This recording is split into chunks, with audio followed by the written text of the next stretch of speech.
Hello everyone, আজকে আমার topic হচ্ছে পলিটির 100টা ইম্পর্টেন্ট কোশ্চিন। প্রথম কোশ্চিন হচ্ছে, সুপ্রিম কোর্ট কোন লেখ জারির মাধ্যমে নিম্নতম আদালত নিজ সীমার মধ্যে কাজ নির্দেশ করেন? অ্যান্সার হচ্ছে প্রোহিবিশন। সেকেন্ড কোশ্চিন, নিম্নলিখিত কোনটি পূর্ব মৌলিক অধিকার হলেও বর্তমানে এটি একটি আইনের অধিকার? শোষণের বিরুদ্ধে অধিকার।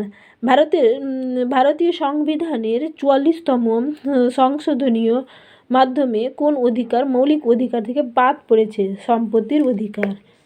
4 নম্বর কোশ্চেন হচ্ছে, সংসদ অধিবেশন শুরু হওয়ার কতদিনের মধ্যে রাষ্ট্রপতি কর্তৃক জারি করার অর্ডিন্যান্স সংসদে পাস হতে পারে? কতদিনকার মধ্যে? এটা হচ্ছে 6 সপ্তাহের মধ্যে, মানে 42 দিনের মধ্যে। 5 নম্বর কোশ্চেন হচ্ছে, নিম্নলিখিত কোনটি 93তম সংবিধান সংশোধনের ফলে মৌলিক অধিকার রূপে স্বীকৃতি পেয়েছে? এটা 6 থেকে 14 বছর বয়সী সমস্ত শিশুর জন্য বিনা খরচে আবশ্যিক শিক্ষার অধিকার। 6 নম্বর কোশ্চেন হচ্ছে, পঞ্চায়েত স্তরে কে রাজ্য সরকারের প্রতিনিধিত্ব করেন? এটা হচ্ছে পঞ্চায়েত সমিতি। ভারতের সংবিধানের জনক কে? সংবিধানের জনক হচ্ছে B.R. আম্বেদকর। সংসদ কি নিয়ে গঠিত? রাষ্ট্রপতি, লোকপাল আর রাজ্যপাল।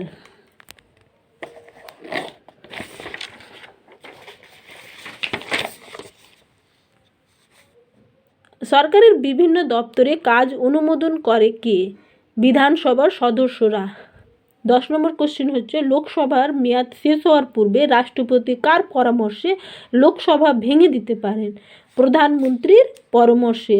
11 নম্বর কোশ্চেন, হাইকোর্টের বিচারপতিকে কে অপসারণ করতে পারে? সংসদের উভয় কক্ষের সংখ্যাগরিষ্ঠ সদস্যদের দ্বারা অপসারণের সিদ্ধান্ত গ্রহণের পর রাষ্ট্রপতি অপসারণ করতে পারে, কিন্তু উভয় কক্ষের সিদ্ধান্ত নেওয়ার পর। 12 নম্বর কোশ্চেন, ভারতের রাষ্ট্রপতি পদপ্রার্থীর বয়সে ঊর্ধ্বসীমা কত? কোনো ঊর্ধ্বসীমা নেই। রাজ্যসভার মোট কতজন সদস্য রাষ্ট্রপতি মনোনীত করেন? 12 জন সদস্য। নিয়োগের সময় রাষ্ট্রপতি শপথ বাক্য পাঠ করায় কে? ভারতের প্রধান বিচারপতি। রাষ্ট্রপতি নির্বাচনের কেন্দ্র করে কোন বিরোধ দেখা দিলে তার নিষ্পত্তি করেন কে? Supreme court. ডেমোক্রেসি শব্দটি কোন ভাষা থেকে উৎপত্তি? এটা গ্রিক থেকে উৎপত্তি হয়েছে। ধর্মনিরপেক্ষ কথাটির অর্থ কি?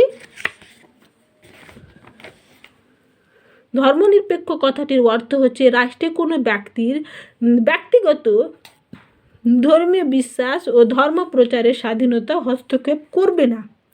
গ্রাম পঞ্চায়েতের সদস্য হওয়ার জন্য পদপ্রার্থীর ন্যূনতম বয়স কত? 21 বছর। নিম্নলিখিত কোনটি সংবিধান দ্বারা গঠিত নয়? যোজনা কমিশন। ভারতের 0 আওয়ার ধারণাটির সূচনা হয়েছিল 1962 সালে। ফকেটিং কোন দেশের কেন্দ্রীয় আইনসভা? ফকেটিং হচ্ছে ডেনমার্কের একটা আইনসভা। প্রস্তাবনায় উল্লেখিত যে রাষ্ট্র ব্যবস্থা ভারতীয় ভোটাধিকারী প্রদান করে সেটা হচ্ছে গণতন্ত্র। কোনো রাষ্ট্রপতি নির্বাচনের সময় কোন প্রকার বিরোধিতা করা হয়নি?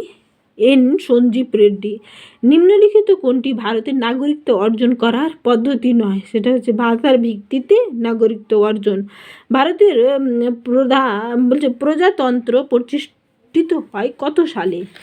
ভারতের প্রজাতন্ত্র প্রতিষ্ঠিত হয়েছিল কত সালে?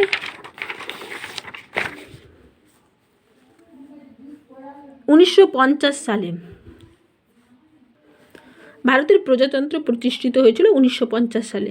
কত বছর বয়সে সুপ্রিম কোর্ট বিচারক অবসর নিতে পারেন? 65 বছর বয়সে। কেন্দ্রীয় মন্ত্রিসভার পদত্যাগের কারণ কি? অনাস্থা প্রস্তাব। ভারতের সংবিধানকে কিরূপ বর্ণনা করা হয়েছে? পৃথিবীর বৃহত্তম লিখিত সংবিধান। জম্মু কাশ্মীরের বিধানসভার কার্যকলাপ সময় কত? হচ্ছে 6 বছর। কোনো রাজ্য পঞ্চায়েতি রাজ ব্যবস্থা চালু হয়নি? কোন রাজ্যে হয়নি? সেটা হচ্ছে নাগাল্যান্ডে। সাধারণত সংসদের বাজেট পেশ করা হয় কোন সময়? সেটা ফেব্রুয়ারি মাসে। নিম্নলিখিত কোনটি রাজ্যসভায় পেশ করা যায় না? সেটা অর্থ বিল। রাজ্যপালের অতি গুরুত্বপূর্ণ আইন সংক্রান্ত ক্ষমতা বিধানসভাকে ভেঙে দেয়। সংবিধানের কোন ধারায় বলা হয়েছে যে 14 বছরের কম বয়সী কোনো শিশু কারখানা ও খনি বা বিপজ্জনক কাজে নিয়োগ করা উচিত নয়? সেটা ধারা হচ্ছে 24 নম্বর। 35 নম্বর কোশ্চেন হচ্ছে জনপরিষদের সদস্য দ্বারা সংবিধানের খাসড়া প্রস্তুত করেন কে? বিভিন্ন অঞ্চলের বিধানসভার দ্বারা নির্বাচিত হন। নির্দেশমূলক নীতিসমূহ ধারণাটি কোন দেশ থেকে নেওয়া হয়েছে? আয়ারল্যান্ড থেকে নেওয়া হয়েছে। সংবিধানের সপ্তম তফসিলের আলোচ্য বিষয় কি? কেন্দ্রীয় তালিকা, রাজ্য তালিকা এবং যুগ্ম তালিকা। ভারতের সরকার সর্বোচ্চ লিগাল অফিসার কে হন? Attorney general. কোন ক্ষেত্রে সুপ্রিম কোর্ট ফেডারেল কোর্ট হিসাবে কাজ করে? সেটা হচ্ছে আন্তঃপারদাসিক দ্বন্দ্ব হিসাবে। ভারতের জাতীয় কংগ্রেস কত সালে সরকারিভাবে জনগণের দ্বারা রচিত সংবিধানের দাবি করেছিল? 1935 সালে। কোন অধিকারে ডক্টর বি.আর. আম্বেদকর সংবিধানের হৃদয় ও আত্মা বলেছেন? সাংবিধানিক প্রতিধানের অধিকারকে।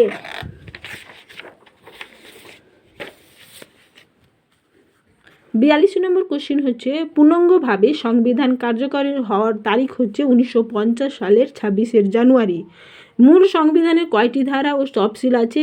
395টি ধারা আছে, 4টি তফসিল আছে। ভারতের জাতীয় পতাকার গণপরিষদের দ্বারা গৃহীত হয় জুলাই মাসের 1947 সালে। সংবিধান সভায় গৃহীত সংবিধানকে কে সভাপতি করেন?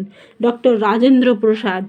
সংসদের যৌথ অধিবেশনে সভাপতিত্ব কে করেছে? লোকসভার স্পিকার। কোন সংশোধনের অযোগ্য নিয়ে প্রশ্ন উঠলে তার চূড়ান্ত মীমাংসা করেন কে? রাষ্ট্রপতি। আর সংবিধানের রাষ্ট্রের প্রতি নির্দেশক নীতি কোন অংশে ও ধারায় বর্ণিত আছে? চতুর্থ অংশে, ধারা হচ্ছে 36 থেকে 51। আর 49 নম্বর কোশ্চেন ভারতীয় রাষ্ট্র ব্যবস্থা হলো যুক্তরাষ্ট্রীয় বা ফেডারেল।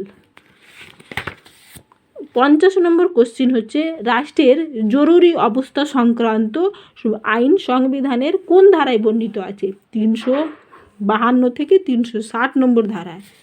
আর বাকি 50টা কোশ্চিন এর পরের দিন। আজকে 50টা কোশ্চিনের ব্যাপারে বলা হলো।